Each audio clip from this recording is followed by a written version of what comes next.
ating channel mga sir yan. So meron tayong customer dito na Honda Click.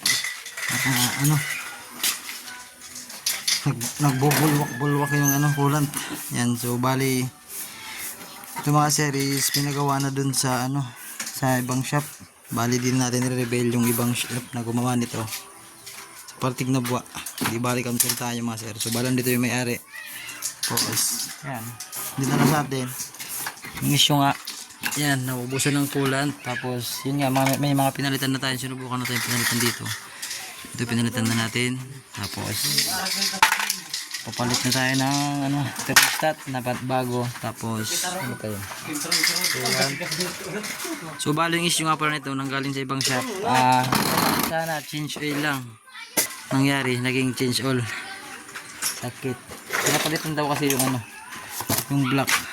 Hindi naman sunog, sabi sunog na daw, hindi naman to sunog. Goods pa to. Yan witan niya naman yung wala namang overheat. Wala namang cause ng overheat yung piston niya. So yung mga kulay na is natural naman sa oil. Depende kasi sa oil, yung parang kalaway na kulay. Tapos malian dito yung black niya. Yung black niya goods pa naman Hindi ko alam ba't pinapalitan niya. Shout out sa gumawa. Tapos ang nangyayari ngayon, ang senaryo sa dito sa pakita ko sa inyo yung niya. Bali pinagpa-andar ko na siya. Tapos kaya nga nagpalit kami ng thermostat na bago para di na muna magbukas ng head. Kita ko sa inyo yung natin yung susi. Tapos bumubulwak. Ayan. Ang lakas. Mainit na yan. Umusok na.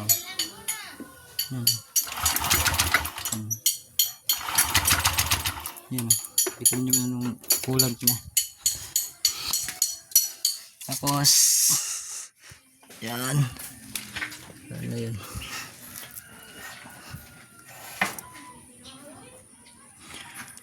Yan.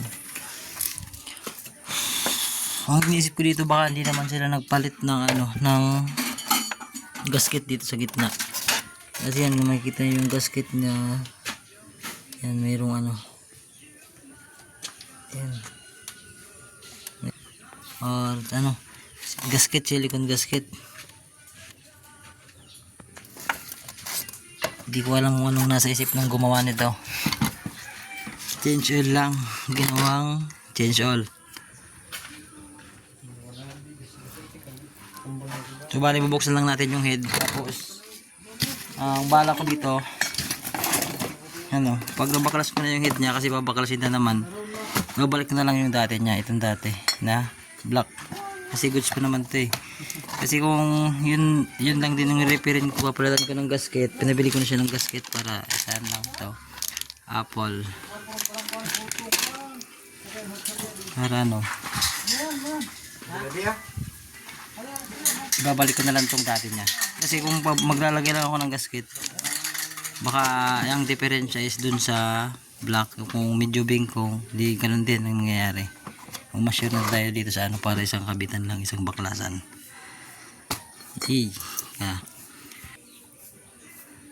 So yan, bakbakan tayo. Balan dito yung may-ari yan.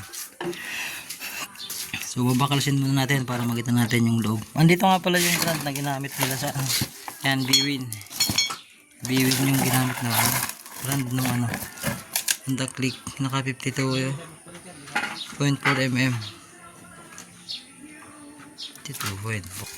So yan, bali babaklasin muna natin yung makina. Bali lalabas natin siya dito sa body niya. So yan, bali mga sir, nabaklas ko na yung yung head. So bali di ko na pala linalabas sa dito sa body niya yung kasi mahirap, marami pang babaklasin ng mga wire. Kaya naman tukutin, daan-daan lang para hindi na makasira ng iba. Yan. So bali dito yung niya, yung gasket, yung head. Yan, mahilig pala kasi sa yung nagbukas dito, mga pasta-pasta, pulot-pulot ba yan.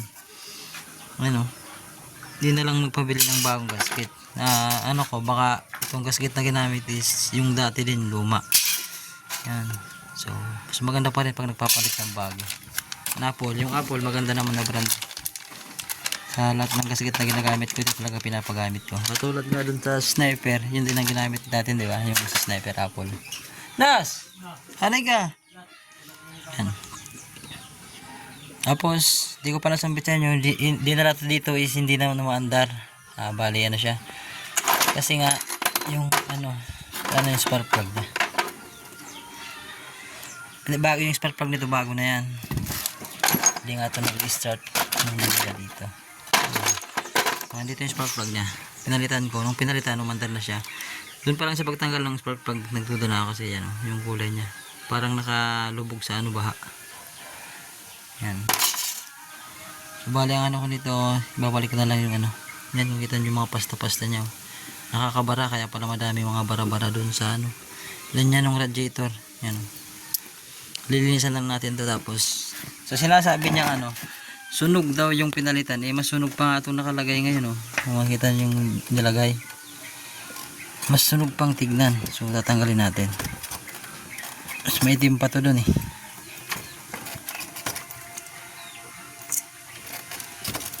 ayaw matanggal. Natanggalin mo. So ayan na, teka, ayawan. Tanggalin muna natin, iangat lang natin yung sa likod. So yan, nandito na, tanggal na natin yung black. May coolant pa nga sa loob, tatapon na natin yung coolant. Yan. Yan. Kung makikita nyo naman yung nya, yung black yan sa dulo, parang binaha. Di ibig sabihin pumapasok talaga yung tubig dito sa loob ng liner, yung tubig. Ibig sabihin yung nya, gasket may leak. Kaya nag-iba yung kulay ng spark plug kasi nakatambay yung tubig dito. Yan. Kita nyo naman yung nya, yung black. Parang inanahan ng baha. Kaya ang natin, ibabalik na natin yung dati. Kasi pa dito, nagbukas na din lang naman sila, di na sinabay yung tune up. Kita nyo yung valve clearance nya. Yan. Tumutunog. May failure gauge naman na ginagamit dito.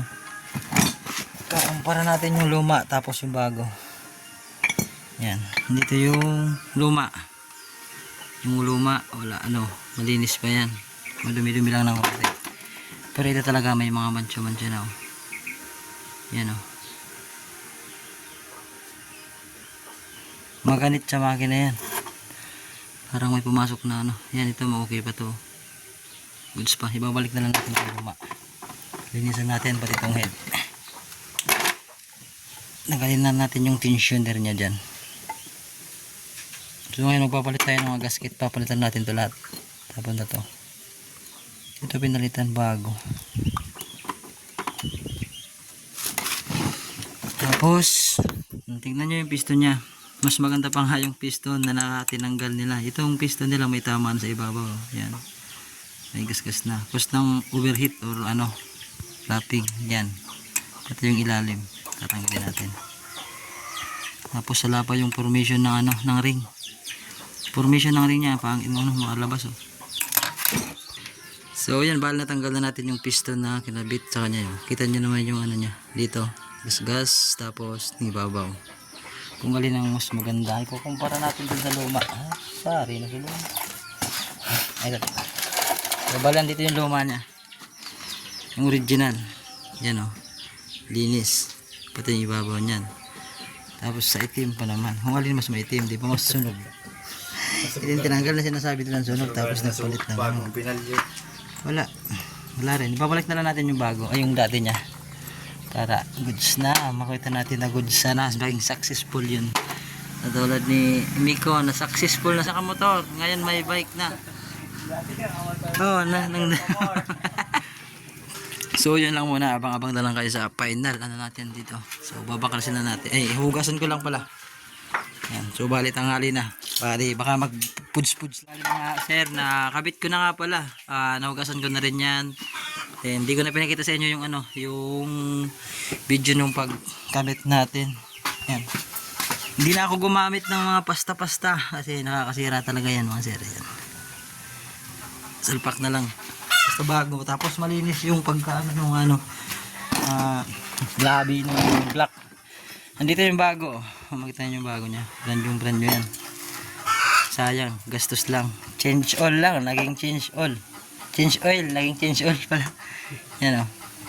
Bali yung gasket niya, luma talaga to. Yan o, kita niyo naman may kalawang. Tapos, yan o. Yung sa loob. Kalawangin yan o. Oh, shiz. Kaya binalik ko na rin dati. Binaliwan sa kwata. Sunog na Tapos, sunog man ang yung mga masaklap dito. Yung mga ano niya. Yung thermostat niyang original, hindi na binalik. Kinuha na. Wala na yung magagawa. Nasa shop ng pinagpagawan. Bali yung thermostat na nakakabit dyan is yun yung ano natin, yung bagong pinabili. Tapos yan, i-testing natin. Yan, may gulat na yan. Dun sa reserve niya, wala. Kasi yan, i-testing natin. Makita nyo naman kanina, halos bubulwak. Yan, diba? Normal na. Yun, vibrate lang yun. Tapos bumubula-bula ka naman. Yan, normal na yung andar na. Sinabay na rin natin yung tune up niya. Wala na siyang nagatik. Di bali kanina. Oh, sobrang nagatik niyan kanina. balik na ito dati. Balik na yung dating andar niya. Ito ba sa lapaman. Yan, so makita nyo yung ano niya, kulay doon mataas. Normal na. Papatayin ulit natin. Tapos start. Katulad kanina. Yan, normal na. Successful. Yan.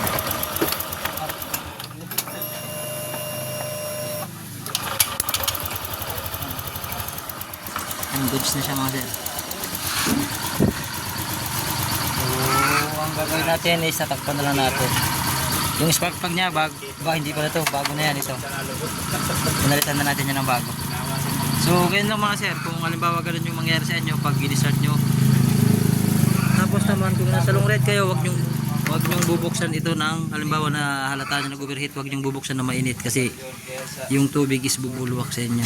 Hayaan nyo lang siyang lumamig para bumaba yung temperature, tapos saka siya buksan. Tapos try nyo yung katulad ng kaninang video na umaangat. Huwag muna kayong gagalaw dun sa sa loob. Kung stock pa naman yung inyong motor, dito lang muna kayo sa mga panlabas. So yun lang muna, sana may natutunan kayo sa aking ginawang video. Yun lang, sir, salamat.